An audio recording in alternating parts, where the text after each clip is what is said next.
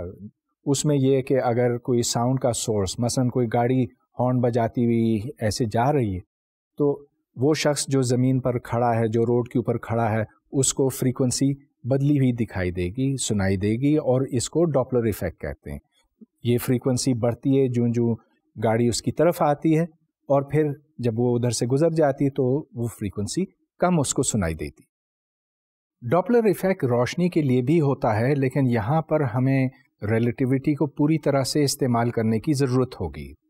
تو اب فرض کیجئے کہ ایک گاڑی اپنے ہیڈ لائٹس جلائے ہوئے ایک کسی شخص کی طرف آ رہی ہے۔